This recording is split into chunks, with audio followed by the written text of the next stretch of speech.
dark of the night, whispers of deceit. Shadows dance on the walls. Secrets they repeat. A shadowed figure with eyes full of lies. hiding truths in the shadows where no one dares to pry. Uncover the truth, let the lies come undone.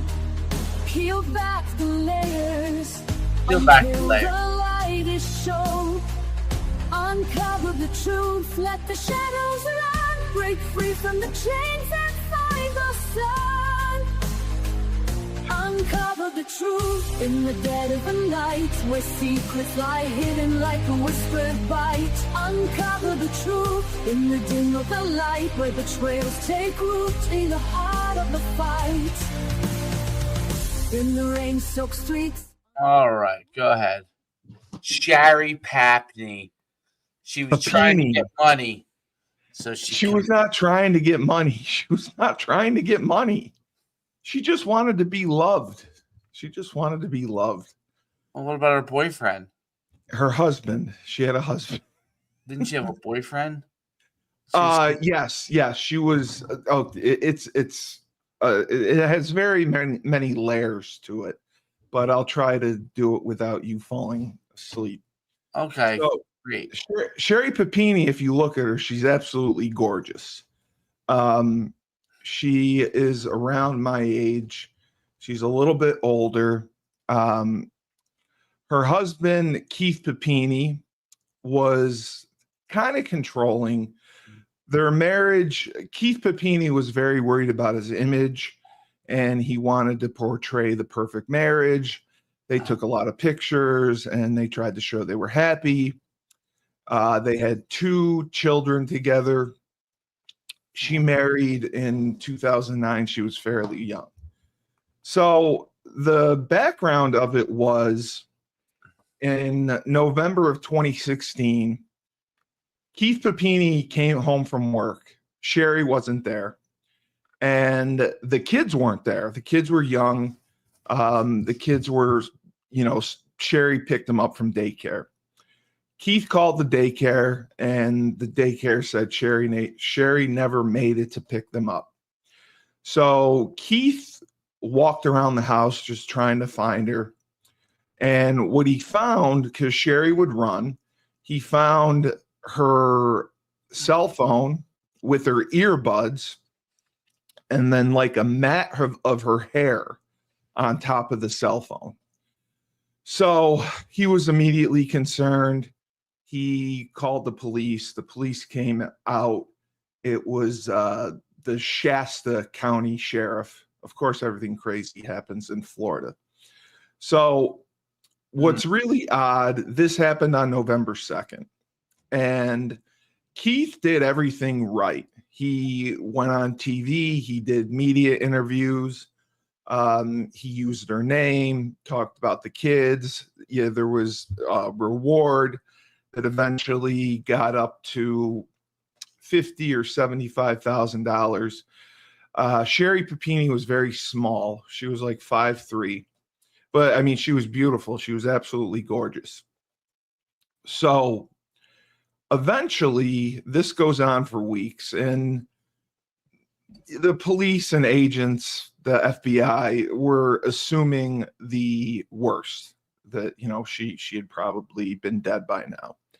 So on Thanksgiving morning at 4 a.m., a truck driver is flagged down by this crazy looking woman who is in chains, shackles. Oh my God, it's like that movie that I saw. They did make a movie out of it. They did make a movie on Hulu about it. Yes. No, not on Hulu. There was an actual movie that was like this. Yes. They did make an actual movie on this. I thought it was fake. No, it was not. No, it's not fake. Is it something you saw recently or no? I'll tell you right now. There's been documentaries. There's been movies. The movie came out, I thought it was on Hulu, but it may have been on FX. I'm not sure. But What movie was just Gone Girl? oh, that was okay. That was a lot like that. Yes, the police But that theorized was before that move, before this happened. exactly. Police theorized that she got this idea from Gone Girl. Of course she did. That's why they think she did. Oh, first of all, I don't know that she did it. Second of all, so it was Thanksgiving morning. She flags down a truck driver. She's in chains. She has zip ties on her. And the truck driver thinks she's nuts. The truck driver won't let her in the car, in his cab. And he calls 911 and reports her. It's a Thanksgiving miracle. She's found home safe. But the circumstances behind it were just very odd. She had lost a considerable amount of weight. She was only 87 pounds when she was found. Her nose was broken and her hair was cut off very short. She had very, very beautiful blonde hair, and it was cut off very short. She was also branded on her right shoulder, branded. And the words were Exodus, which nobody really knew what it meant. So the story that Sherry Pappni told to investigators, when they first interviewed her, she did not display typical behavior of someone who was in captivity. So that was the first kind of red flag. She was somewhat giggly. She changed her story. Some of the details didn't make sense. Like she could not, like she had no memory of the car that took her. You know, she was running. She got stopped by a car. She got taken. No memory of the car, what kind of car it was, just that they blindfolded her. So that she had no idea how long they drove for. I'm sorry, this was not in Florida. This was in California. I apologize. This was in Redding, California, where they lived. But what eventually happened, she said she was kidnapped by two Hispanic women who wore masks, and they kept her face hidden from her. Which police, it was a little confusing for police, because if they were going to keep their faces hidden, there would have been a ransom demand. That was the initial thought. You know, if they kidnapped her and they wanted ransom money, Keith Pappni was successful. He would have paid, and the family had money. So that was confusing. And then the other thought was maybe she was going into a sex trafficking ring. In that case, the assailants wouldn't give a shit about what their face looked like, because they're going to be traded into the, sex trafficking. So they don't hide their faces. She gave various, in her interviews, she really couldn't keep her story straight. She kind of changed things around. The interviews were tough to follow. And it just seemed like she was holding back. It seemed like she was holding back. Now, this happened in, like I said, November of 2016. Nothing really occurs. She goes on with her life. She's questioned several times by the FBI and the police, but it really doesn't go anywhere. It doesn't go anywhere, but it comes out. They get a break because, DNA testing is so far behind. They were able to test her DNA. She said that she was kept basically in a basement room with cracked tile, with a rod that came. She was chained to a rod that came all the way down into the basement. She had a bucket for her latrine, and she was showered abusively. I don't think she said that there was any sexual assault. But the kidnappers, didn't really feed her, didn't really say much. And she remembered that they taped up the windows so like no one could see. Like they put cardboard on all the windows in the house. Sure. So it was just strange. It didn't make sense. And so they finally got the DNA evidence back. Like I said, this is 2016, 2017. DNA, they found some hairs in her underwear. It comes back in 2022, I believe, and comes back to male DNA, which was an absolute shocker because, she said she was kidnapped by Hispanic women. And she immediately became like the most hated person ever because of, everything going on with illegals and Hispanics. And she, they felt that she just contributed to making them a target. It said that like Mexican women were afraid to go out, or Hispanic women were afraid to go out in couples because they would be targeted. So what happened was it came back as male DNA. Now, the male DNA was not in the system. They did some ancestry.com stuff. It didn't come up. Finally, they got a hit, and I think it was a year later that they finally got a hit on it. Now, Keith Pappni is the husband, is like, well, just, this is great news. Shari was less enthralled by it because, according to her story, if anything was found out about the kidnapper said, I know where you live. I'll come kill you and your children and your husband and all that. And that's why she was reluctant to give any information. So the DNA finally comes out as a match, and it comes out at a match for a boyfriend that she had back in 2004. It was, I think she was actually engaged to the guy. And so the FBI goes and visits this guy and starts talking to him. And he says that, when's the last time you saw Shari? He's like, oh, I haven't seen her in years. I don't know anything about her. I just heard about her disappearance and all that. So he basically lies for hours during this interview.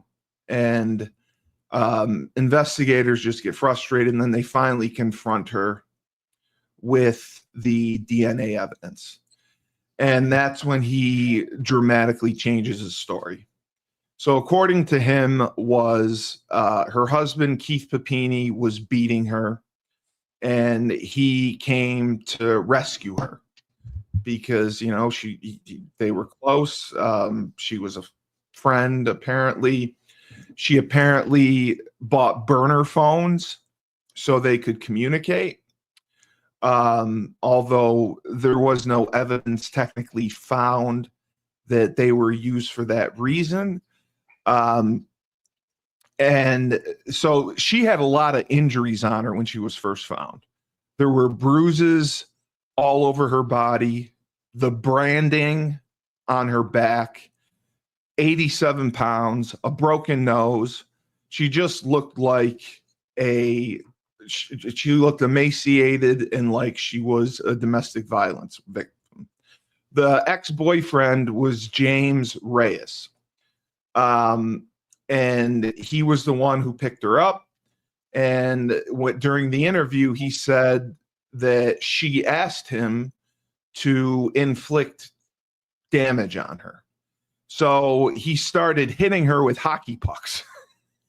He got out a hockey stick and hockey pucks, and he started whacking her with it. And you could see the bruises on her body. She had bruises all over. They also they asked about the branding. She said that was her idea. He went to a dollar store and he got this thing that said Exodus. They heated it up, and she said, "Brand me."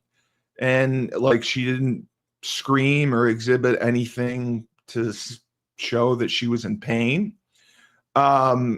She controlled the entire kidnapping, so to speak, and James just did what he was told because he thought that he was helping a friend.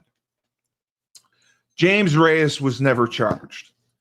So the FBI brings Shari in 2022 and confronts her with, "We talked to James. This is what he told us. You need to come clean, and come clean now."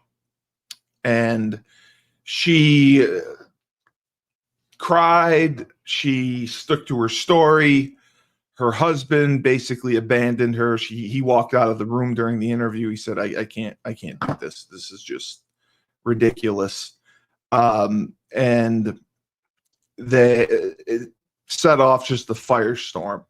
So California has I guess it's a fund for victims that provides them with money, therapy, and whatnot. It's the California Victim Compensation Board. She received more than $30,000 from it, and she also was able to get treatment for this. And again, this is between 2017 and 2022. She goes to her lawyer, and her lawyer looks at the evidence and basically says, this is going to be a battle. This is really going to be difficult to win. She did not want in there that she admitted to the kidnapping being a hoax, but for sentencing leniency, she did. The other thing was the children. She did not want to lose custody of her children. But what came out afterwards, a documentary was released this week coming from Shari Pappini's side. And she said that Keith was very, very abusive emotionally, not physically, and very controlling. He'd want to know where she was at all times. He was verbally abusive to her. Didn't think she was a great mother. He made her sign a post-nuptial agreement, basically saying that if she had any infidelity or if she did this, and this, and they got divorced, she would get nothing. And she signed it, unfortunately. So she goes to court. She pleaded to one count of mail fraud and one count of making false statements. I can't remember what the mail fraud exactly was for, but the false statements, it's a federal crime to make false statements to the FBI. They could have charged her with like 10 of them. And I think they only charged her with one. She got 18 months of prison, followed by 3 years of supervised release. And she is supposed to pay $300,000 in restitution. She had a job before marrying Keith. And I think, a lot of the issues started when she stopped working because she wanted to work. She wanted to have a career. She loved her career. And losing that career was a big part of why she may have wanted some excitement in her life, why she may have gone through with this. But, the FBI profiler really did a number on her, just saying that she didn't exhibit any victim behavior. Like, if you were abused like this, if you were branded, if you were beaten, hockey pucks knocked into you, she had hit her with a hockey stick over and over. Like, if you see the pictures of her, why did she have him do that? To further her story, but she claims, I just watched the new documentary. She claims that it's all, she signed the agreement under duress because she didn't really have a choice, and she was vilified in the public, and her attorney didn't think any jury would give her a chance.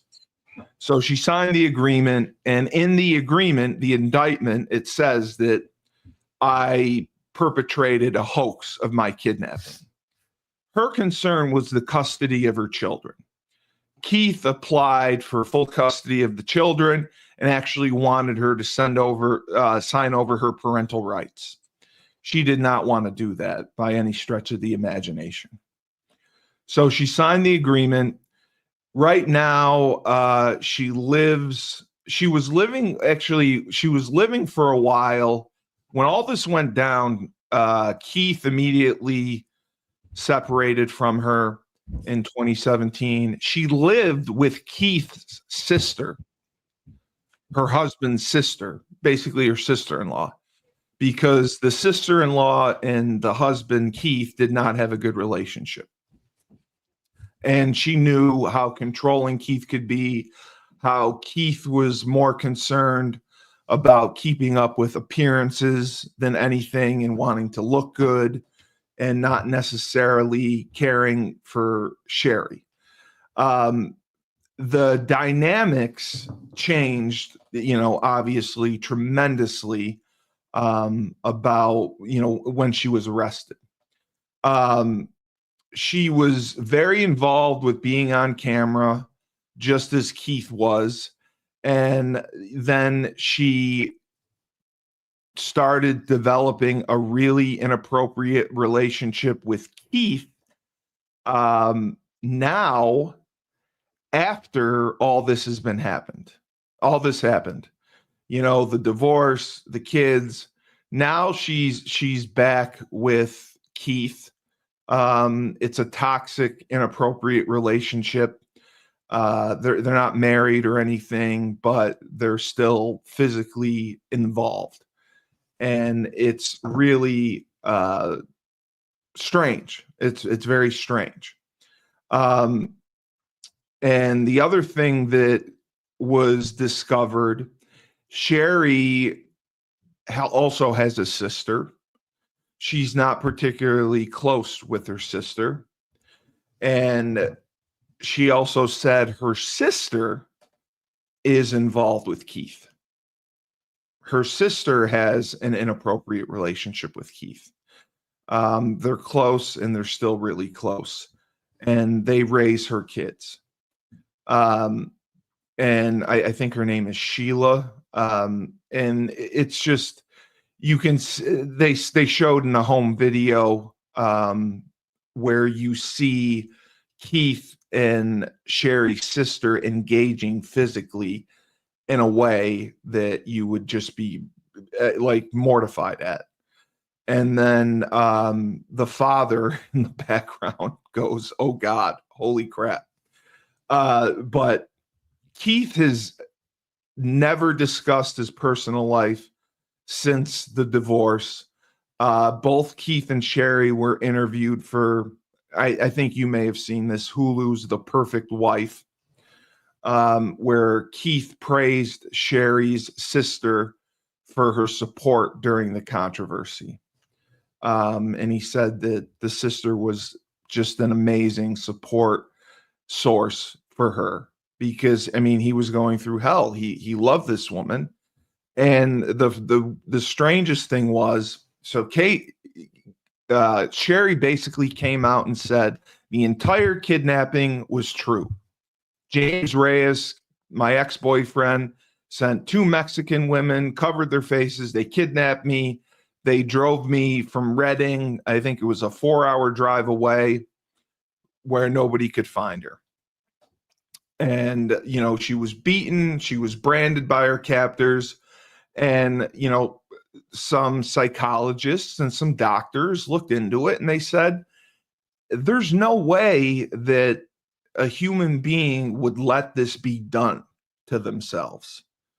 I mean, are you going to sit there and let someone fire hockey pucks at you? Are you going to put your arms on a table and let someone brand you? Do you really believe that? I mean, human instinct alone. Oh, you're muted. You muted yourself. What was the nonsense reason that she was doing it? The nonsense reason she was doing it was she felt she was in an abusive relationship with Keith. Okay. She was hoping to gain sympathy from Keith by going through everything that she went through. Maybe he'd be a little bit nicer to her. And maybe their life would improve. But as far as like a strict, can you tell me the reason you did this? She really doesn't give one. And I don't think, you know, she can. Well, I think she can. Redding, California is where they're from. Yeah, they're from Redding, California, but that's the thing. It was a small town crime. It was a small town area where the police were not used to dealing with a crime of this magnitude. So the restaurant looks good there. It is. It does very much so. Did you say look it up? No. They showed some pictures around town. Yeah, it's good. There's limited things to do. It's like a cowboy town. Is it really? Is it close to the border? It's close to Oregon. Oh, Redding's not close to Oregon. Where she was taken was closer to Oregon. Does it say Redding's close to Oregon? Redding, California to Oregon. I thought it was south. Oh no, I'm wrong. It is. Yeah.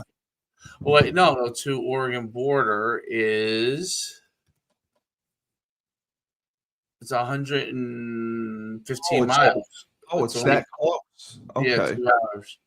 Oh, okay. I was wrong then. It's close to Nevada too.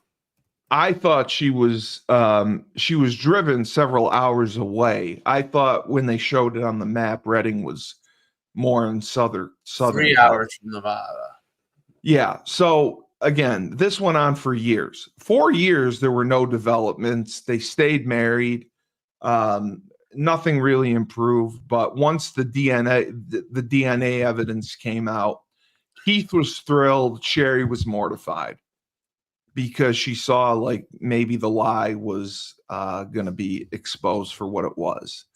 Now, again, James Reyes was never charged. He gave his interview. Police found no deception, even though he lied for 3 hours during the first interview. When they confronted him with the DNA, he came clean and said basically everything that happened.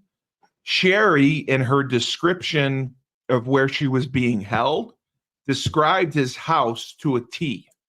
You know, from the cracked tile to the metal rod going down, the chains. But James Reyes said that it was all her idea. Beautiful town. She said that, you know, she was doing this because she was in an abusive marriage. And, you know, he thought he was rescuing her. So now she is only allowed. Back to him. What? she went back to him when they captured him. They've had an inappropriate relationship, yes, but she also, once she kind of found out about the sister doing things while she was in prison and then continuing this inappropriate relationship. What do you mean, hooking up? Yeah, they were fucking. Yeah. Oh, okay. That's not an Eskimo pie, right? Yeah, it is. That's an Eskimo pie. That is exactly an Eskimo pie. Yes. I can shove it in Tyler's face. I know an Eskimo pie. That's one right there. But so like I said, looking at this case, she has to pay $300,000 in restitution. Okay. She was divorced. Keith got primary custody, and her only contact with her children are through FaceTime calls, which Keith often changes or cuts short. What are your initial thoughts on the situation? Well, I think it's nutty, is what I think. Craziness, to be honest. I don't.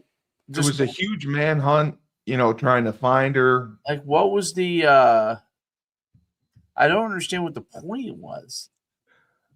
What the point of doing it all? Yeah, I mean, she has mental health issues. I believe she's bipolar. Okay. But I honestly think that she was very unhappy in her marriage because Keith was very, very controlling. Keith was very emotionally abusive.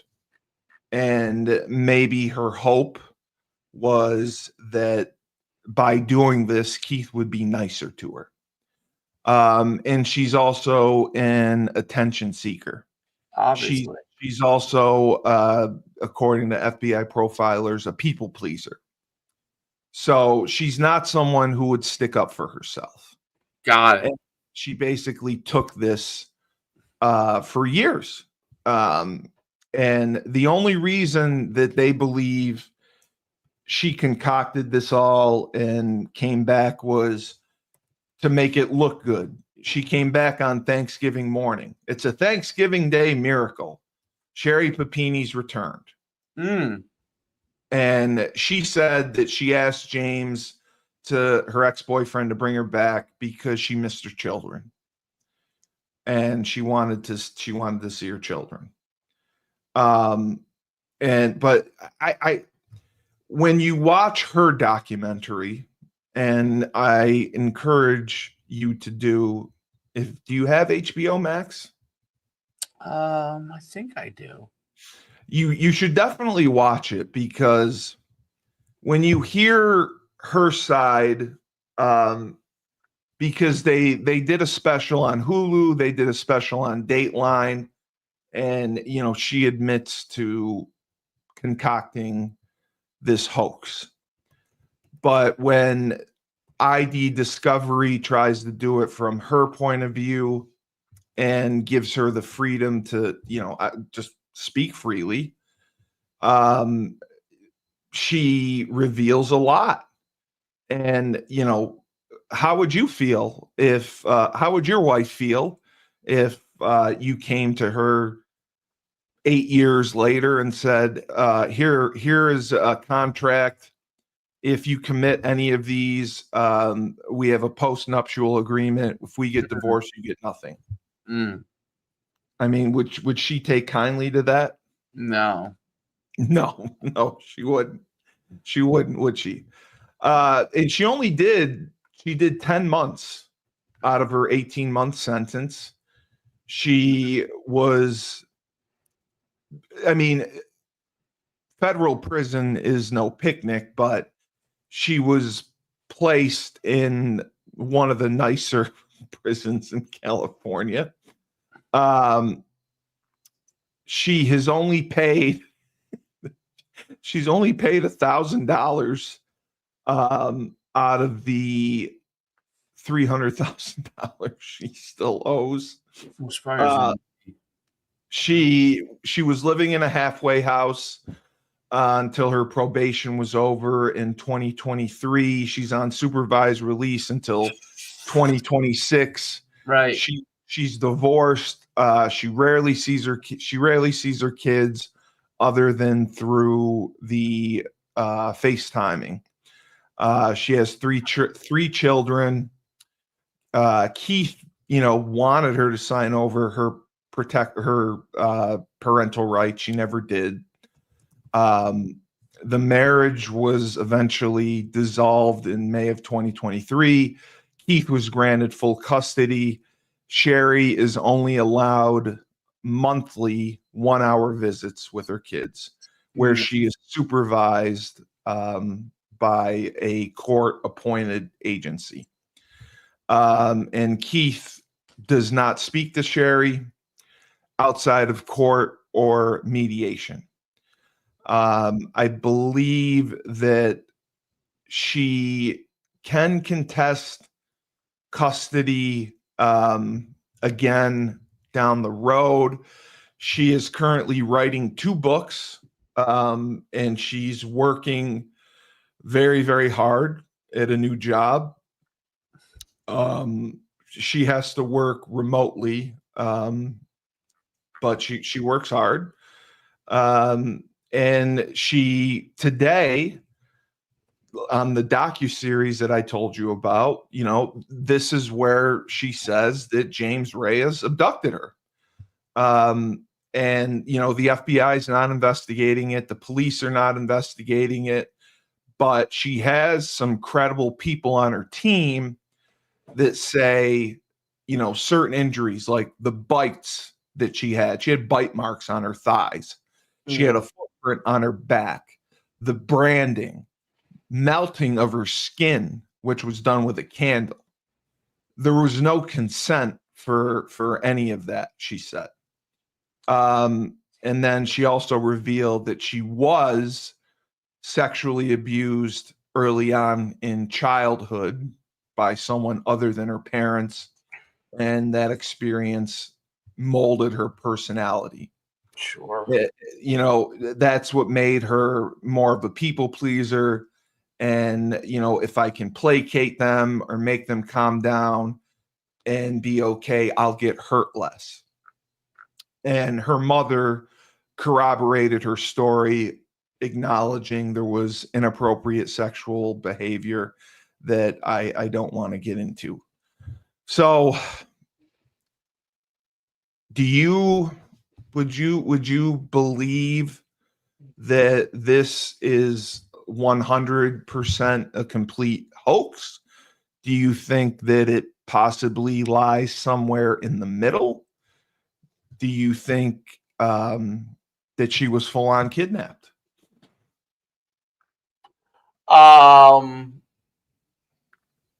I believe it was a hoax From the start. You don't give any credence that. Well, would they kidnap her and then she said, "Please abuse me"? I don't get it. Well, that's the thing. That's why I have trouble believing that it was purely a kidnapping. That was purely a hoax, because if you go online and look, shit available with this. What's that? Was there any kinky sexual shit with this? No. She initially told investigators there was no sex at all. But apparently there was, because of the hair found in her underwear. But so she had sex with her captors. Her captor. There were never apparently any Mexican women. Well, I mean, she claims there was, but there's no evidence to show.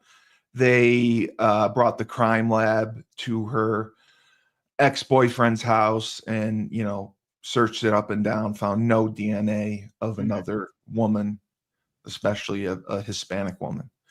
Right. So that part is screwy.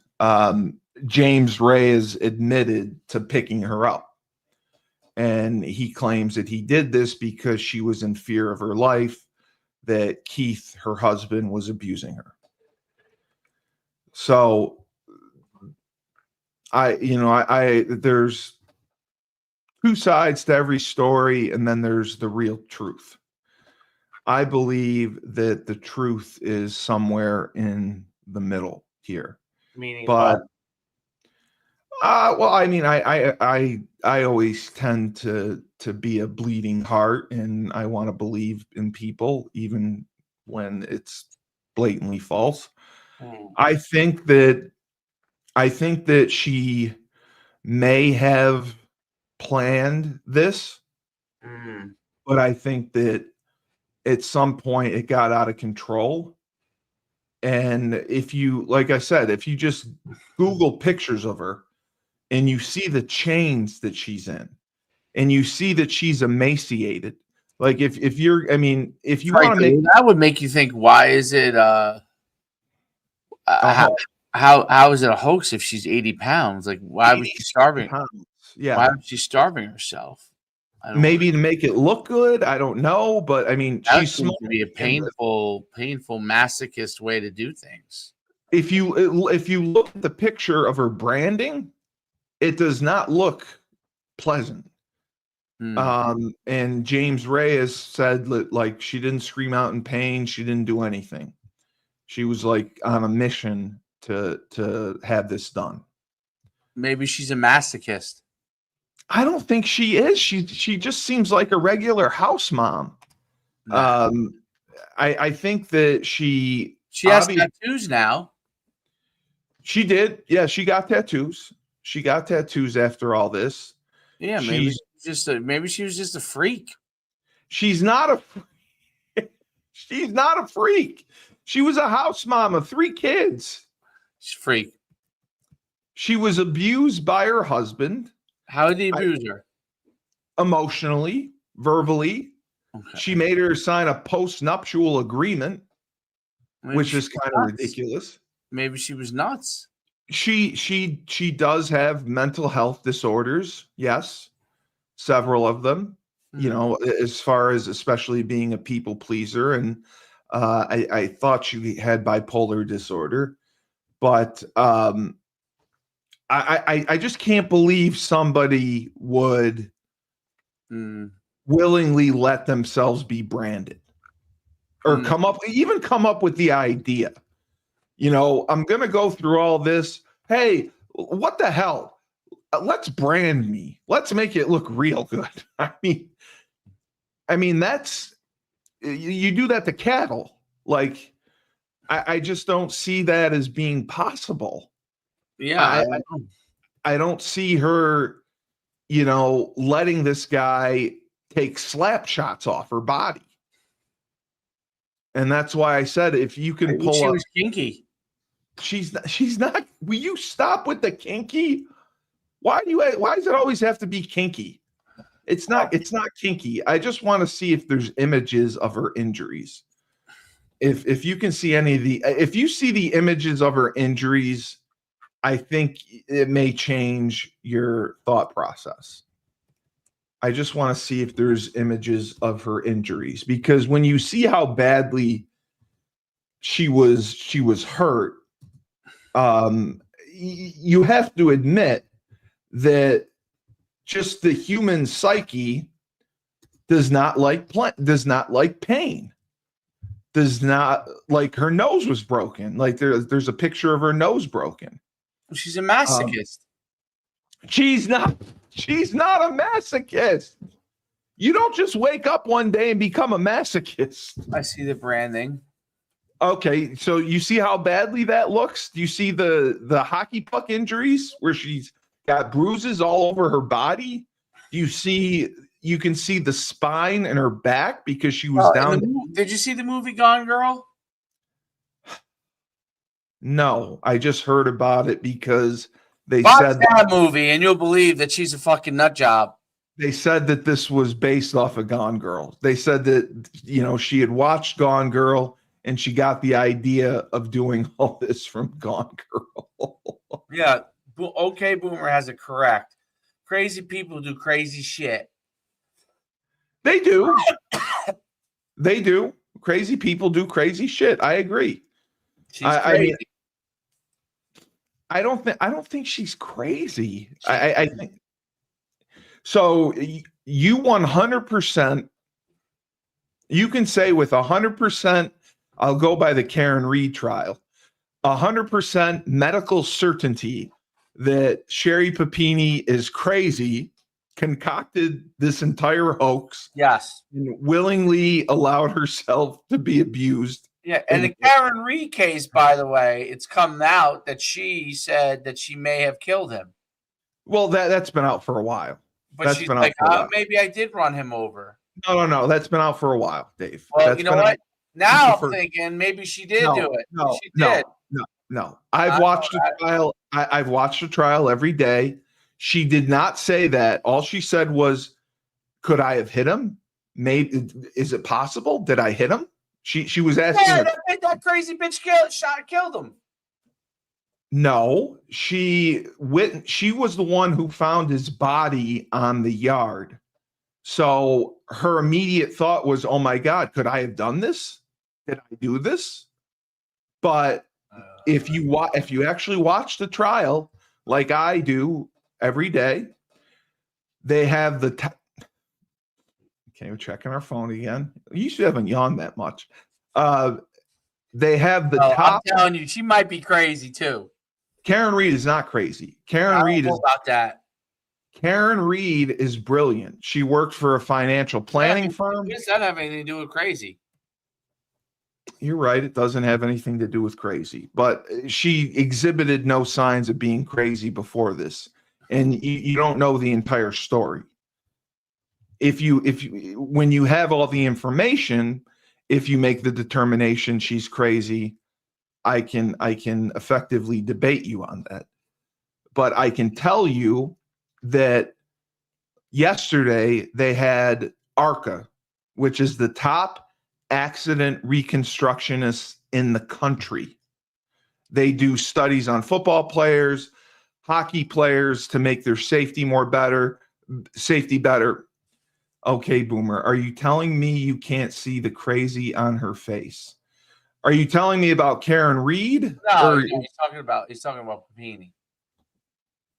I notice you posting great. However, yeah. Sherry Papini, I see her mental illness. I don't see she's crazy. That is crazy. Okay, yeah. I think that she has. Have you ever gone on a date with a girl and you're like, "Yo, that bitch is crazy"? Yes, but I think that there's a difference between insanity and mentally ill. It's all crazy. Yeah, but is insanity a form of mental illness? Yeah, I know. So. I know, like being a sociopath and all that, borderline personality.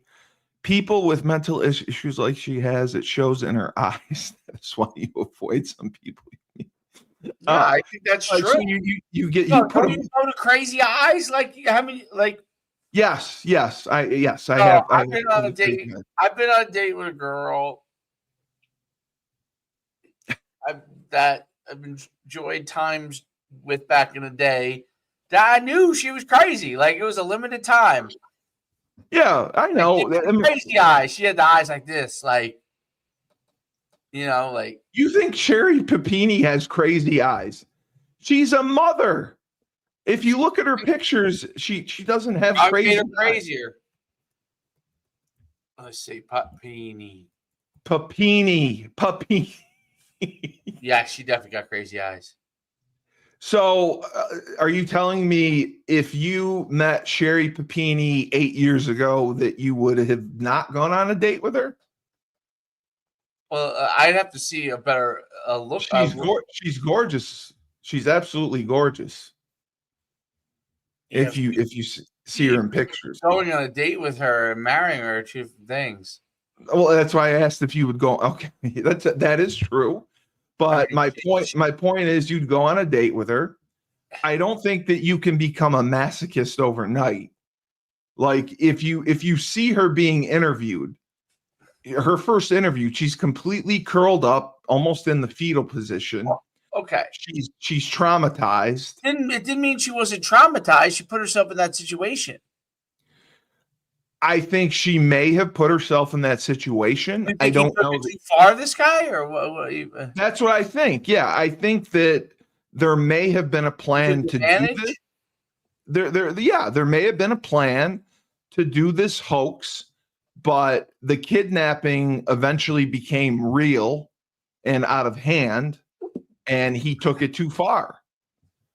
Oh, Well, that's why I said there's one story, there's the other story, and then there's she was a very good actress. She actually was not a very good actress. She gave multiple stories. Why did he let her go? Because she asked to be let go. She asked to be let go because she wanted to see her children. That's why she was let go. I just think that the kidnapping went too far. I think he took advantage of it. I think she said, "Hit me with hockey pucks." You Brandy. I agree with. Maybe she did say hit me with hockey pucks. I've been a bad girl. Right. Kidnappers do She that was all having the sex time. with this guy, right? All you have to do is ask to be let go. Right. Exactly. You're 100% right, Boomer. So, all right, Boomer. Is this Chris D on another? No. So let me put the pieces together here for you, in how I just hearing this. I've tried to explain this. Okay. Yes. So she had sexual relations while being kidnapped. Allegedly, yes. Okay. There was part of the little freaky repertoire was branding and getting hit with a hockey puck. Have you ever heard of that before? Like, have you ever heard of anyone? I've been in some scenarios that I've been in scenarios too. They've never involved. And there you know. So you know. I mean, you know how crazy bitches can be. Candle wax, yeah, but like branding, that's a whole nother level. That's what people do to sex traffickers. Like if they're gonna traffic her in sex, Well, maybe that's brand what you wanted to set up to look like, some sort of thing like that. Maybe she did. Kidnappers do that all the time.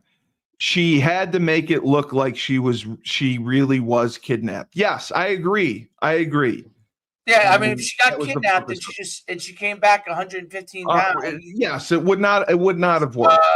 It would not have worked. Boomer, I just wanted to know if you watched the most recent documentary on HBO Max. All these things are slanted. They try to tell a story. I don't. Well, yeah, but they left out some key parts in some of the other documentaries that were proven as factual in this documentary. All I know is this, okay? Oh, she did watch some. Okay, so Boomer, you don't believe her first. There's a wide range of how females can be on this spectrum. Okay. Well, you understand. Were you a female studies major? Like you understand women better than anyone.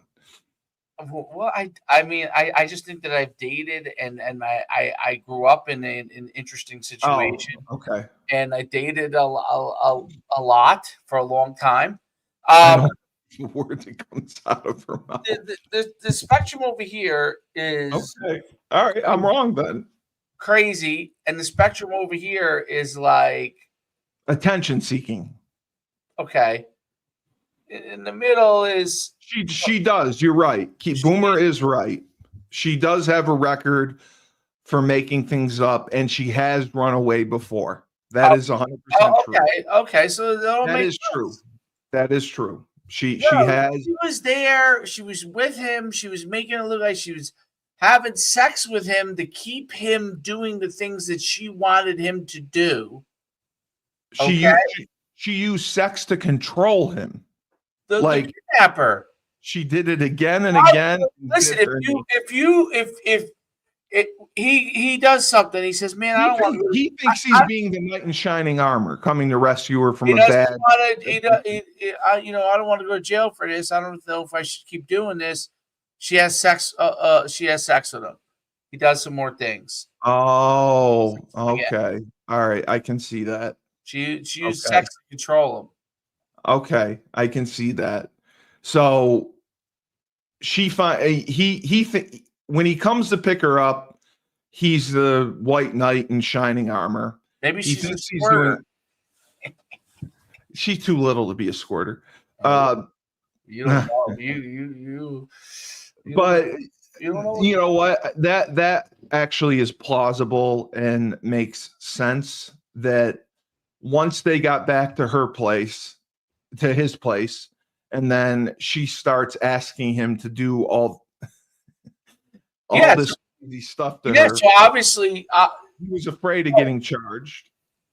So she had she wanted to have a meeting here. She wanted to hit up some old, and he was just stupid. Yeah, I agree. Like I think there are guys. She did, yes. They were engaged. There are guys that are like, "Yo, let me get a chance. I'll do it. I'll get a chance to hit it." You know, like they're crazy dudes too. Like they're dudes that are crazy that'll do dumb shit. Like. No, I agree. They live in Redding, California, which is like, nowhereville. There isn't a whole lot going on. Have you heard of it? No, I just looked it up while we're on the podcast. It's in the middle of like 900 forests, so it's okay. Yeah. Women have led me places I wouldn't visit. That's 100% right, dude. After dark with a plan. That's how I know there is a God, because I've somehow gotten out of these situations that I've been in. And this dude did the same. So this man, you think, was completely controlled and manipulated by Shari? I don't know if he was controlled, but he was manipulated. And he was willing to be manipulated. He wanted to be manipulated he was because doing the right thing. She said, if you let me, she said, my husband is beating me. That was her. That's why he came and got her. I'm in an abusive relationship. My husband's beating me. Please come save me. And she said, I miss you to him. And she said, yeah, 100% she did. 100%, dude. 100%. Well, they use burner phones, but let's be honest. They use burner phones. Okay. Well, see, but that's the thing. They said that they used burner phones, but it was not conclusively proven, because I don't think burner phones can come up with geofencing or anything. So they weren't able to conclusively prove it, but she did admit to it. To me, to be a dude, this is just like fucking Gone Girl. And in Gone Girl, okay, she comes back at the end, right? He comes back. He knows she planned it and takes her back. That's the twist at the end. Oh, he knew it all the time. He fucking hates her. Like they don't get along, and then she concocts this whole thing. But was she? Did she actually? Boyfriend. She goes to ex-boyfriend. She kills the ex-boyfriend. She gets away with it. She kills the ex-boyfriend. Yeah, you gotta see the movie. It's a great movie, by the way. No, I heard it was, because this was considered the Gone Girl case, like the real Gone Girl. And the FBI, when questioning her, asked her, did you see the movie Gone Girl? Because this is kind of what it was based on. Exactly, Gone Girl. It's exactly. Were there children involved in Gone Girl? Oh, no. No. Not yet. Okay. But I think she tells him at the end she's pregnant or something. Oh, wow. Or she gets pregnant after she comes back to him. I can't remember. But like she's with him in the end. So you're like, he's not gonna take her back. Like he knows when he realizes she's full of shit, like he's gonna have, like he knows she's full of shit, and he knows she's batshit crazy. Yeah. And then he takes her back. The heart wants what the heart wants sometimes. I mean, sometimes. But Boomer, all I have to say is, like, I don't think she wanted out of her family responsibility. She loved being a mother. Like, that was her passion. She loved her children. No, you said she didn't, though. You said he didn't think she was a good mother, the husband. He didn't. That's what he said in the interviews. Okay. But she did love her children. She didn't like giving up her job. Yeah, she did say that. Narcissist. They're complete narcissist. Well, the psychologist did Likes not. what she label could her a control. Did they say she was? No. What did they say she was?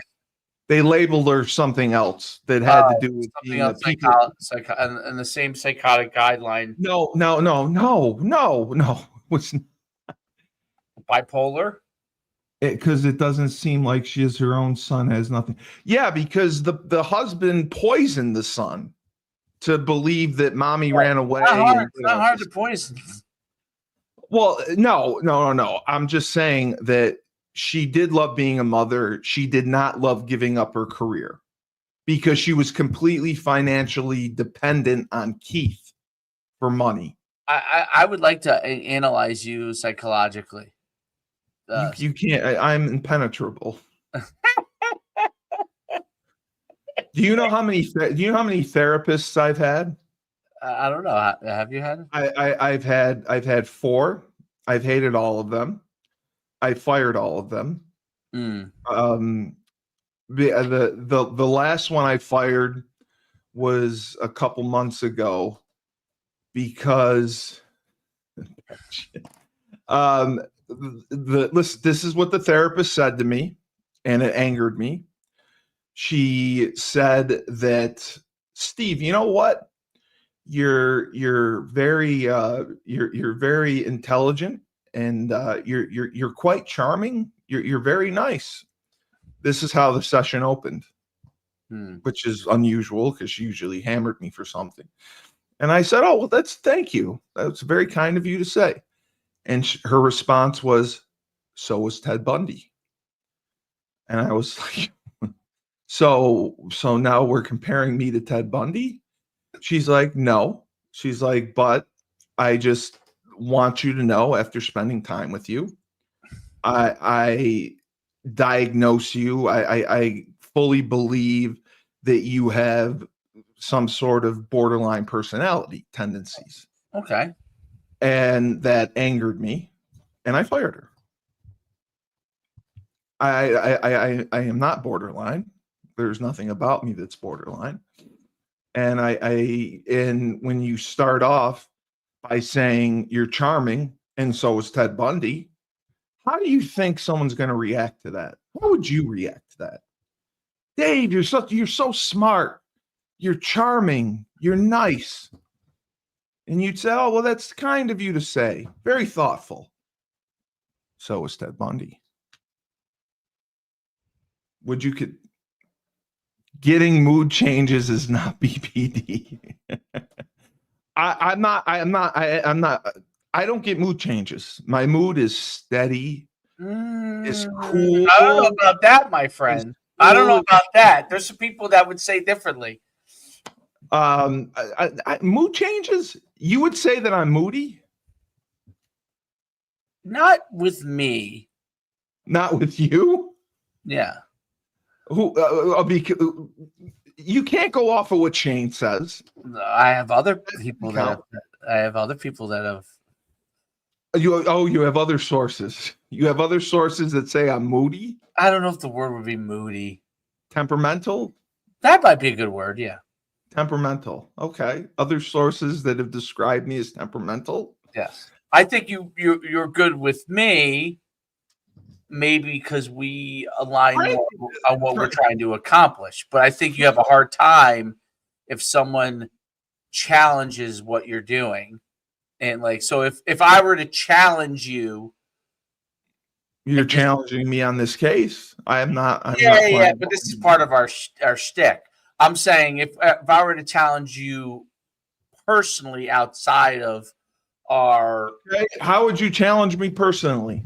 I'm just saying. I'm not giving. I'm saying if there was something that we like, let's say there was something that was contentious, okay, right? I don't know. I'm just saying. I'm saying somebody obviously said something to you that labeled me as contentious and that I'm moody. I don't know. It wouldn't be moody. I don't think they said moody. They didn't say moody. They just said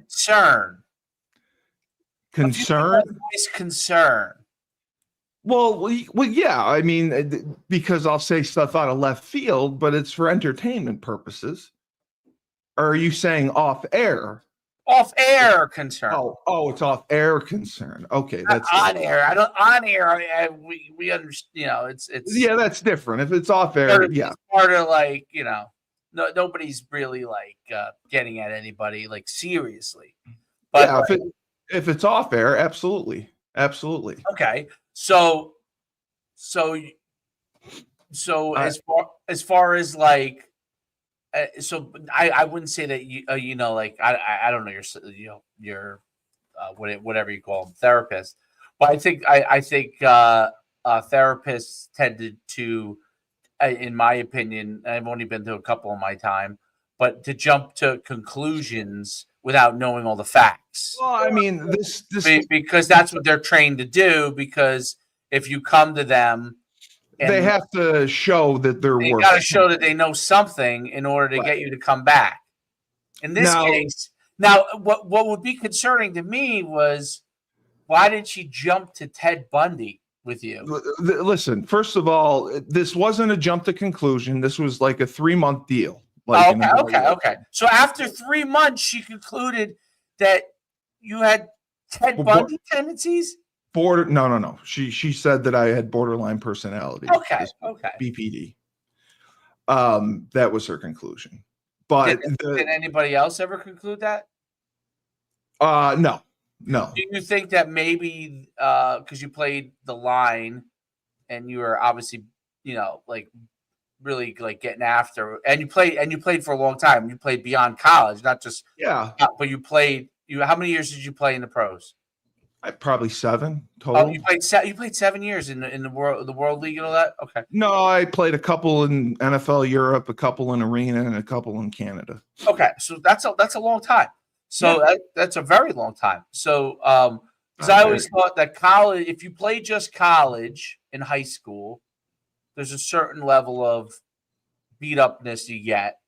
When you get to the pros, because of the speed level and the high level of and you played before they kind of changed some of the parts of the game. Yes, big time. So I would say that the game's changed a lot more, where I'm not saying people don't get it, but it's probably going to take more of like a 10-year career of really getting beat up to get it the way that, you know, you probably could have got it in college back then. And, you know, guys are retiring younger now, especially. So I would say that, you know, those things could cause, the repeated blows could cause you to be short, but not necessarily have BP. You know what I'm saying? Like, I mean, depression, anxiety. Yes, I've been diagnosed. Temperamental at times. But BPD is something serial killers have. That's why. But there's spectrum levels of BPD. You know, there are. Like, of course, there are people that have BPD that causes them to get fired from jobs, and then there are people that have BPD that causes them to get fired from a job because they're a little temperamental. That's on the beginning of the spectrum. A person has BPD that is a serial killer. That's a sociopath. That's a sociopath, right? So, like you know, for example, the movie, what was the great movie with the guy who played Batman? Michael Keaton. No, the movie where he's a serial killer. The show Dexter is taken off of it. Not Seven. No, that guy was a sociopath. But what's the guy's name who plays the guy who played Batman? Val Kilmer? No, not Kilmer. Clooney? No. I'm running out of Batmans here. The best Batman, in my opinion, of all of them. The best Batman out of all of them was Michael Keaton. No. Best Batman was the guy who takes on Heath Ledger? Oh, no, Christian Bale. Oh, you're thinking Psycho. You're thinking Christian Bale. Yes, Christian Bale. What was that? American Psycho. Oh, American Psycho. You're comparing me to American Psycho? No, I'm saying you're in the front side where if I don't know if you might have symptoms. If you had it, let's say, you would be like the guy who got fired at his job because he got mad at his boss. Okay, Right. The American Psycho is the far end of the other spectrum, where not only is he mad at the boss, and he's mad because they recognize, but he's going to go and then kill everybody because of the fact that he doesn't. But you have to remember, at the end, it was all in his imagination. He did none of it. I know the right. movie. Yes. Right. So, well, hold on. The movie leads you down to, this is a totally different topic. One of my favorite movies, by the way, of all time. Oh, it's the greatest. I love it too. The Huey Lewis in the news part.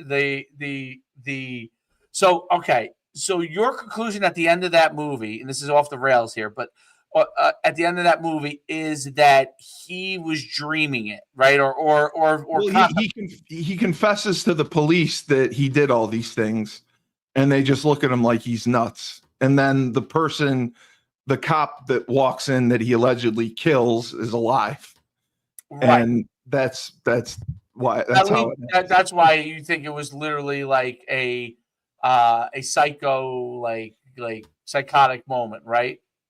Right. But people have not described me as unlikable. I wonder. I thought maybe that nobody just believed him. And he did do all those things, and they thought the story was so. No, it was because the cop came in that he said he killed. I'm pretty sure at the end. I think I remember that at the end. Yeah. Okay, I'm curious if they give. Were real result. Many viewers initially interpreted as a dream. Director Mary Harron and the director stated they intended for it to be open-ended. Yeah, of course they not did. A definition of all in his head solution. A resolution. Oh, so maybe I got it wrong. The ending, I must have forgotten. Right. Well, it's not. It's neither. It's what did you believe? Did you believe that he dreamed it? Oh, I see what you're saying. In the end, I know he's confessing. And I thought the cop that he said he murdered walked in, and then they just left, basically leaving it ended, or saying that it never happened. Yes, it's supposed to be led to be open-ended. So you're saying that this man had borderline personality, just on a different level? No. There's psycho, like. Borderline personality is like a spectrum. It's not like autism where there's a spectrum. You're telling me BPD is a spectrum? Yeah, absolutely. Oh, okay. Everybody has some, like, people might have like okay, OC. Let's use OCD, which people who have BPD sometimes have OCD, right? OCD. Well, I definitely don't have that. No. But obsessive compulsive disorder could be considered on the spectrum. There's spectrums for that.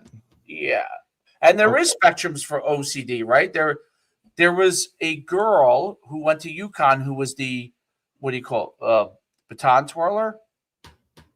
She was phenomenal. Like, she happened to live on my. I don't know if she lived on my floor or my door. I can't remember. But all she did was twirl the baton 24 hours a day. She practiced like you couldn't believe. Now, here's what was wild. Okay, I didn't know what to make of this. It happened to be a night. I was sitting at my it must have been the spring. I was sitting in my or maybe it was during football season because I wasn't going out. So I'd sit by the window and see who was coming back and just chilling, like relaxing, watching. And I happened to look out the window and there's a baton being thrown up and down. No, she was coming back from the bar. Okay. And I watched this person go up the stairs and then go back down the stairs, go up the stairs again and go back down the stairs, go up the stairs. How can you see that from the window? Because I lived in the second McMahon. I lived in the second. You're out on the balcony. I got you. No, not the balcony, but the windows were like. Yeah, I know what you're talking about. About. You know, if you remember how they were. You So can see the stairs. Yes. you could see out. Yeah, you could see out completely. Yeah. Yes. So up the stairs, down, up the stairs, down. This went on for like an hour. It went on to the point where I almost went down She didn't have a baton though. She was just walking up and down the stairs because she wasn't doing it the way that she wanted to do. She had to be perfect. Had to be perfect or whatever in her mind it was, right? And I almost went down there because she was a very nice girl. Yeah, I was concerned. Yeah, I was concerned. Like at first I thought it was funny. Like I'm like, oh my god, she's going up and down. Like I don't know what she did. I thought she was dancing or something. Did this go on for like hours? After watching this go on for like a half hour, 45 minutes, I was like, oh, like people would pass her going up and she was still doing it. And I almost went down there like, do you need help? Like, can I help you? But she was a baton thrower. She would do all the she was unbelievable. I mean, she was a pretty girl, like really nice, great student, really nice person, right? You like, would never know. I didn't date her. Like I didn't know her that. Like I knew her because she did the games and like she would talk to me. Like, but like I didn't date her or anything. But like she was just a nice person. But I almost went down. Like I didn't know her that well, but I almost went down. Was like maybe I should go down and help. Like I didn't know. And then eventually she went up. Okay, and then she went up. But I was the whole time I'm thinking like, should I go down there and like help her? I didn't know, But that's scary. Yeah. That's pretty scary, right? And probably maybe because she went out and she had drinks and maybe it kind of like threw her off. Threw her off. Whereas if she was sober, she probably could have made it the first time. Rationally would have worked her way through it. You know what I mean? But now that she was, so that's what that's what went through my head. And so I thought, wow, there are spectrums of this whole thing. Like there are people that are obsessively compulsive that want everything neat. Yes. You wouldn't know it. You wouldn't know it unless you were sitting there and you put your something dirty on the ground, and all of a sudden they vacuumed it up. You would be like, oh wow, that's that's a little over the top, but not a huge deal though, right? Doesn't affect your life.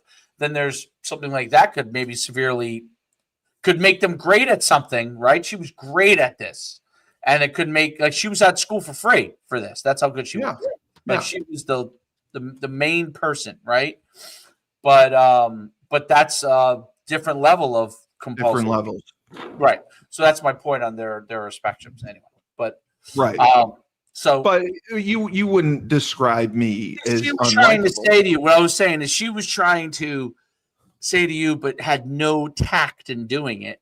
She was trying to say to you, well, there are people like Bundy who are crazy, really crazy, and you might have a mild form of it. She was trying to soften the blow. I know that. She was saying you might have a little bit of this, and she was trying to, but she did a poor job of explaining, which is why you should fire her, by the way, which is what you did. I did. Because if she can't explain.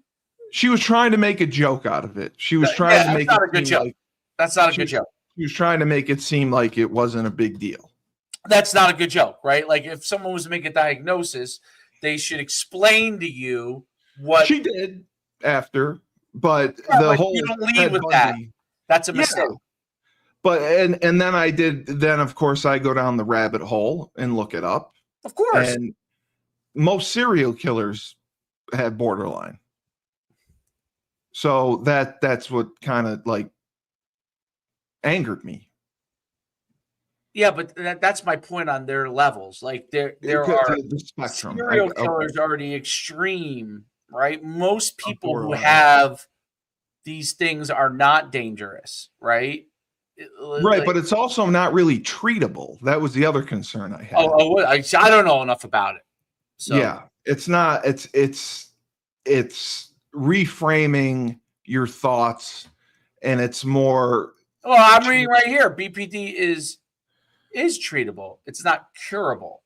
It's treatable in a sense, changing how you think, changing the way you behave, changing the way you interact with people. Well, I'll put it like this. Like that's why psychology is really like, I think the only way you go to one is if you know you're going to somebody that's really good, because I think there's a lot of psychologists that throw terms out They where do. where someone can have 2 or 3 symptoms and they And say, you this is know, what you are. this is Yeah. what you are. You're a narcissist. You're BPD. You're OCD, right? But like, you might have traits. Everyone probably has traits Of everything. I agree. of everything, right? Yeah. And like, because otherwise, how else would you get in a fight? How else would you get in an argument?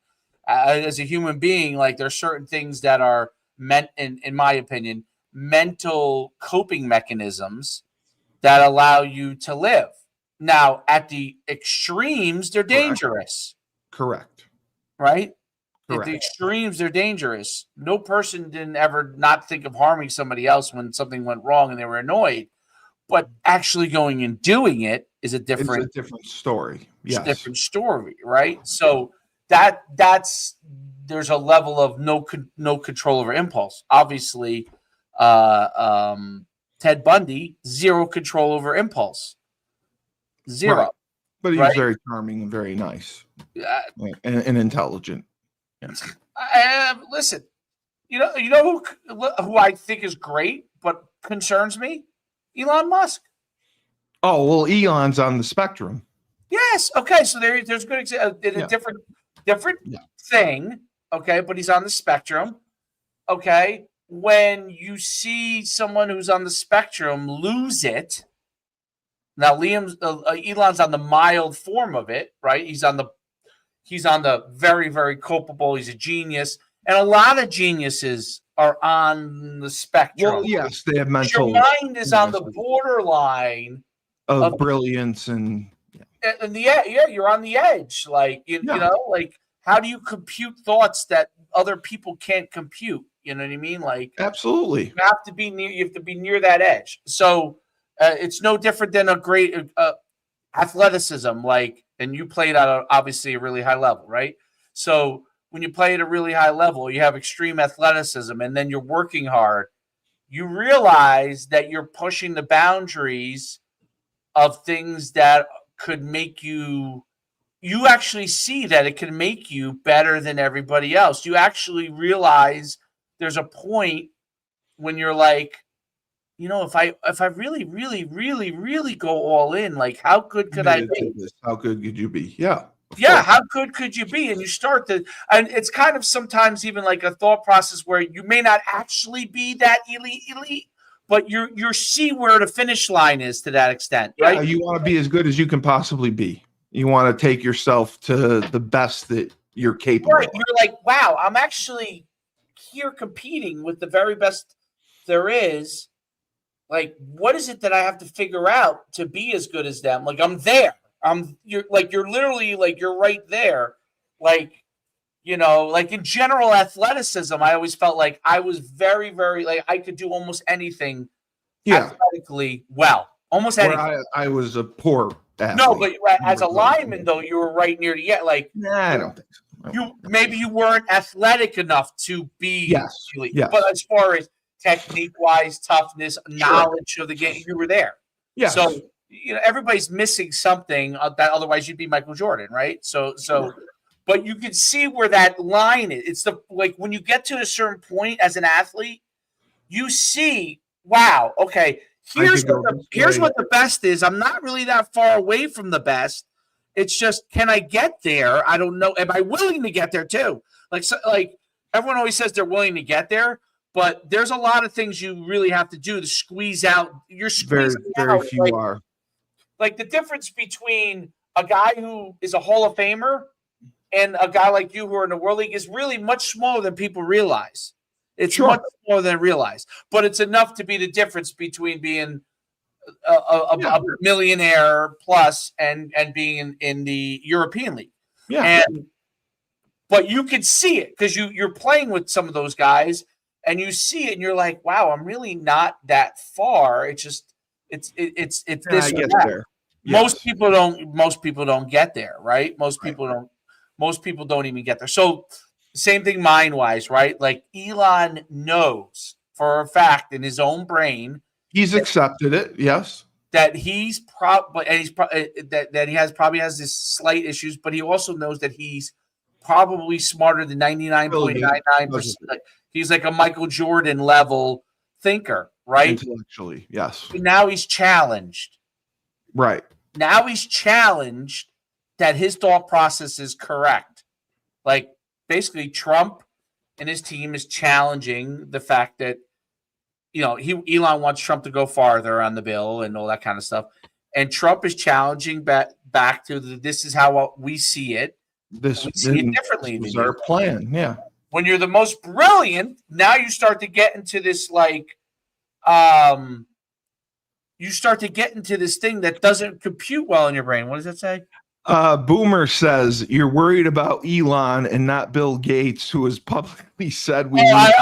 Listen. Bill Gates is a lunatic. So Elon, I like. Bill Gates is a lunatic. I think Bill Gates is a control freak.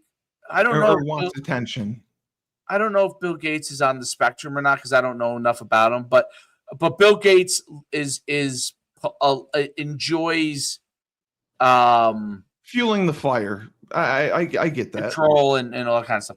Anyway, but that's what I think is so interesting about like people who are brilliant. Like they're like, they're on the cusp of insanity. I get that, but you would never describe me as being borderline. No. I don't really know exactly what is borderline traits. Let's look it up. Well, when you read them, you'll kind of see. I definitely meet a lot of the criteria. What are the traits? I don't know.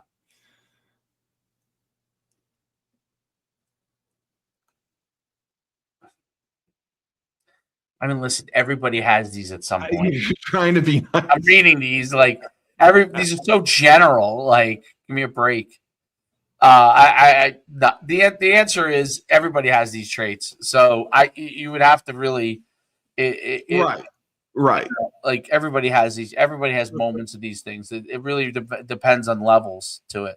Right. So. Right. No, I would say. I mean, I'm not a psychologist, but you would say that I'm liked by people generally. Oh, I think you're very well liked. You're incredibly well liked. But people get concerned because they think I'm a little off the deep end. No, they might be concerned because of history. Sure. Very and then true. That you would go off the deep end because of history. I think that would be more to concern than are you any of those things? Right.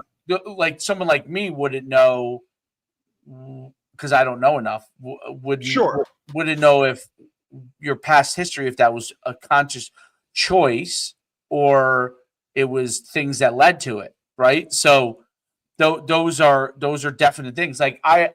Listen, I play ball with guys that and you know this too. You probably play balls with guys like this who love drugs but weren't an addict.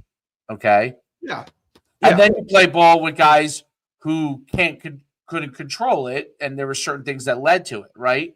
So there's huge spectrums of those kind of things. Like, of course.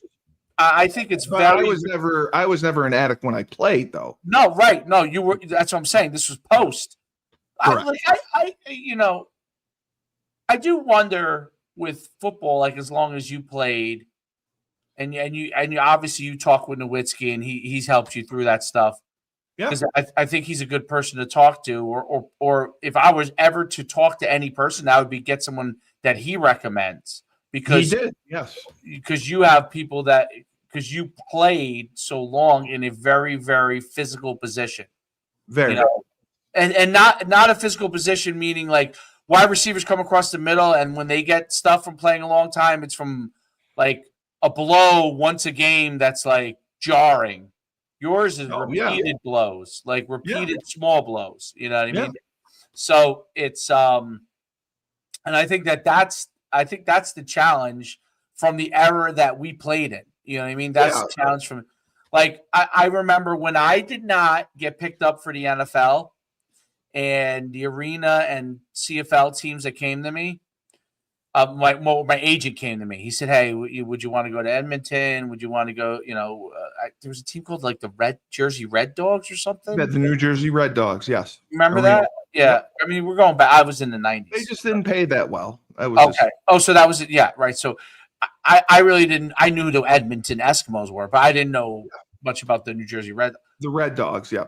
Yeah, I didn't know much about it, and I was just like, well, what is the pay scale? And he told me what it was.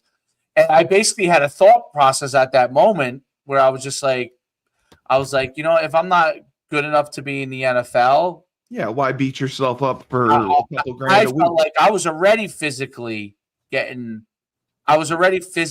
up. Well, you were. You played two of the most physical positions on the field. Right. And I felt like, and had injuries. And yeah, of course. and I remember the first time I felt like, wow, I feel pretty good.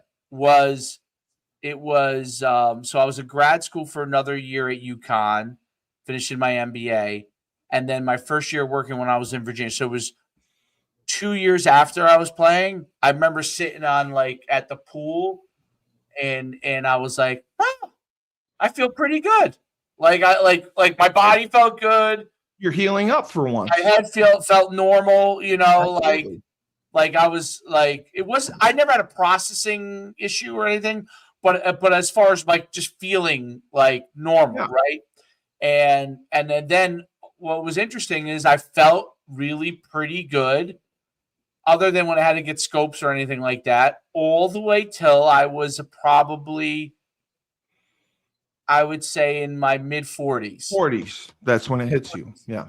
And then my body I started to feel it in my body. Big I time. don't feel anything really in my head, but I felt it in my body, I was like, whoa. Well, yeah. Well,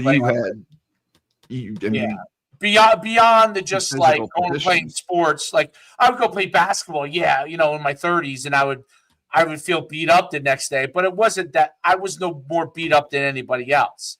It was when I was in my 40s, and all of a sudden I couldn't run anymore. Like if I slept wrong, if I didn't stretch out, like I have to stretch every day. Every day. Yeah. But it amazing. Like, people are like, does that really help? I'm like, I'm telling you, it helps. If I don't go and stretch a day, like if I at least went a week and I'm like, I'm feeling great, I'm not gonna do shit. You couldn't get out of bed without stretching. Now when I stretch though, I feel great. I have no problem, like very low amount of problems, But it's interesting. It's interesting. Anyway, I don't know how we got on this topic, but because I just wanted to know if you thought I was borderline and no. But listen, the problem with looking at all that stuff is the spectrum. There are different levels of it, which she never explained that. Well, everybody. Well, what am I getting? You're a short one. Okay. She never explained that there was a spectrum or different levels of borderline. What's that? She never explained there were different levels of borderline, or that there was a spectrum. So I'm thinking borderline, sociopath, serial killer. What's that? I was thinking, so serial killers, sociopath, borderline. Yeah, that was my thought process. That's not the case. And I was like, wow, that's not good. And then the treatment for it is very challenging and difficult. And I'm against it. Any of that kind of stuff, unless you really, really, really need. Listen, I was diagnosed, and it went away, but I was diagnosed a while back with this thing called Globus, where it was like my throat would feel like it was closing. Yeah. They feel like they thought it was some sort of level of like a psychological possible. It wasn't an allergy. They tested everything. There was nothing wrong, right? Wow. I didn't know what it was. I think it was what I was eating. Like, I think I was eating a lot of bread and pizza and stuff like that, and it led to it. And anytime I do that, I feel it come on a little bit. Well, the guy I went to, The guy I went to prescribed me to get one of the ways to get rid of it. I looked it up too. Is like this light antidepressant, right? Yeah, I guess it calms the nerve, right? like Lexapro, Celebrex, something like I that. don't remember what it was. It was, Yeah. dude. I took this thing. I took it for like not more than a couple of weeks, And and you I were a was like, zombie. fuck no, Yeah, it fuck makes you no. a zombie. Dude. I would That's what it sleep. I does. would sleep in like 10 hours, dude. Yeah, it makes you a zombie. And I mean, I was okay after that, but I mean, you would sleep and then you'd have these dreams that were like fucking Very vivid dream. vivid dream. I was like, fuck no. So Same they way, also sent me to therapy for it. I was like, you know what? I'll go to do the therapy like for the vocal cord stuff. Yes. And that helped tremendously. Yes. And I think that helped it. And then I tried to change some of the stuff. I was like, you know, if I was going to eat junk food, I wasn't going to eat like too much breaded stuff and if I did, the next day I couldn't because then it wouldn't come on. Now it's gone, you know, it's gone completely. But Was it listed as carb related? I think I might, I don't know. I'm self-diagnosing it. Okay. Maybe it could be carb related. It could be yeast, what do you call it? Gluten related, Yeah. you know what I mean? But there's no like official things on these gluten things, right? So could have been gluten related, like heavy amounts of it. I don't know. But I just know that as long as I'm not getting crazy, like if I ate, like we had pizza and I ate like several slices of pizza tomorrow, do not eat it. Yeah, yeah, absolutely. If I got ice cream, like, and I felt it come on, I can't have ice cream. I can't. I'm shocked at that your throat would swell up and it wasn't. It was like the nerve, like you would feel like you would feel like you have to clear your throat all the time. Like there's something in there. You didn't feel like you couldn't breathe. Well, because of the fact that you feel like you would have to clear your throat, it affects you your would breath. feel like right. So, but it was interesting. Like when I was on that for 2 weeks, I was like, "Whoa!" I'm like, I couldn't imagine people who have to take things, and it probably helps you, but you're like a zombie, dude. You're not the same. When you have the condition, you feel different taking the medication than when you don't. Right. Yeah. That's 100%. I've seen that in people. Yeah. I think that causes other problems. Now, if someone's severe, like someone has severe, there's no choice, you know, and I don't, you know, like you don't want to be severe people to become Ted Bundy, but like, right. But if it's mild, like I think there are like other ways to control. Yes. Like physical therapy, like quote unquote physical therapy ways to try and work through those things, you know, because I think it's just that's the problem is that they want to just give people pills for mild conditions that you can monitor, and as long as you know you give them physical, it doesn't. It's because there's kickback from the drug companies. That's the problem. That's what it is. Yeah, 100%. And there are sometimes when guys if they utilize things the right way, I think the kickbacks is part of the problem with the drug companies. Oh, huge. And that's a problem. Like, I don't know.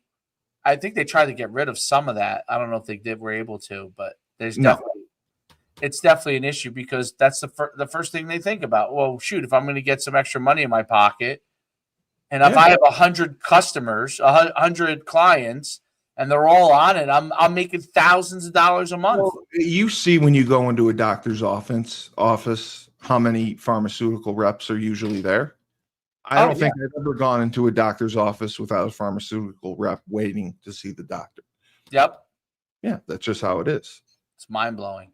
But yeah, that's I don't believe I'm borderline, and I reject it, and I fired her. So that was great. I think it was. Fired her. She was disappointed. She stands by her diagnosis, and she says, "I'll be back." In Utica, is there a lot of good? No. That's the problem part, right? No, that's a problem. No. There's only a couple that are good, probably. The best one I had was when I was living in Saratoga. She was good, but she Oh, didn't. you lived in Saratoga? Yeah, that's where I worked before I had the head-on car accident. Oh, Yeah. you were living in Saratoga? Well, I was living just outside of Schenectady. Wilton? Oh, Schenectady. Most of my work was in Saratoga because I had a lot of clients in Saratoga. That was for the radio, yeah, for the radio. Yeah, I love Saratoga. Saratoga is unbelievable. Yeah, it's one of my favorite places. And how far a drive is that for where you are now? Hour and 15 minutes. Oh wow. Yeah, I'd love to go. Yeah. Yeah. I just don't have a reason to go anymore. Well, you go to just hang out and play the ponies. Does Frank ever go? No, Frank won't go anywhere. Frank's pissed off because he has to go to Italy. And his family's in Italy. He's going there for his his graduation thing. It's just a gift. He's absolutely miserable. He's booking his trip now. He's so angry at the pricing and all that. It's just hilarious. Pricing must be crazy. You can't get Frank to do anything. You can't get Frank to do anything.